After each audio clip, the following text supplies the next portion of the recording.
మిమ్మల్ని ఒకటే కోరుతున్నా, వైఎస్ఆర్ కాంగ్రెస్ పార్టీకి డైరెక్ట్ గా ఇండైరెక్ట్ గా మనం పనులు చేసే పరిస్థితి ఏ స్థాయిలో కూడా రాకూడదు. వైఎస్ఆర్ కాంగ్రెస్ పార్టీకి ఎవరు సహకరించినా వాళ్ళని ఎట్టి పరిస్థితుల్లో వదిలిపెట్టను, అధికారుల్ని హెచ్చరిస్తూ, ఎమ్మెల్యేలను హెచ్చరిస్తూ, ఈ రాష్ట్రంలో వైఎస్ఆర్ కాంగ్రెస్ పార్టీకి ఓటు వేసిన 1,32,00,000 మందికి సంక్షేమ పథకాలు అందించిన వాళ్ళు ఎంఆర్ఓ ఆఫీస్కి వచ్చినా, ఏమన్నా పని అడిగినా, పోలీస్ దగ్గరికి వెళ్లి వాళ్ళకి సంబంధించి జరిగినటువంటి అన్యాయాన్ని అక్కడ చెప్పుకున్నా వాళ్ళకి ఎక్కడ సహకరించొద్దు, సచివాలయానికి వెళ్ళినా సహకరించొద్దు.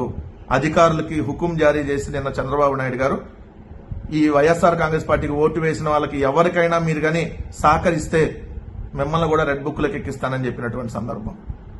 అంటే ఈ ప్రజాస్వామ్యంలో ఒక ప్రభుత్వ అధినేత 40% ఓట్లు వచ్చినటువంటి ఒక పార్టీని, ఆ పార్టీకి సంబంధించినటువంటి 1,32,00,000 మందిని, ఇంకా ఆ పార్టీకి మద్దతు తెలుపుతున్నటువంటి వాళ్ళకి గాని మీరు ఎటువంటి సహాయ సహకారాలు ప్రభుత్వం తరపున అందించినా వాళ్ళందరినీ కూడా ఊరుకోను అని చెప్పాడు అని అంటే నిజంగా భారతదేశంలో ఏ రాష్ట్రంలో ఏ ముఖ్యమంత్రి కూడా ఇలాంటి వ్యాఖ్యానాలు చేసి ఉండడు. ఇది చాలా ప్రమాదకరం. ఎందుకంటే ఇలా అణిచివేత ధోరణి, ఇలా వివక్షకు గురి చేయడం లాంటి కార్యక్రమాలు చేస్తే ఖచ్చితంగా తిరుగుబాటు వస్తుంది చంద్రబాబు నాయుడు గారు. ఆ తిరుగుబాటును మీరు తట్టుకునేటటువంటి శక్తి మీకు ఉండదని గుర్తుపెట్టుకోండి.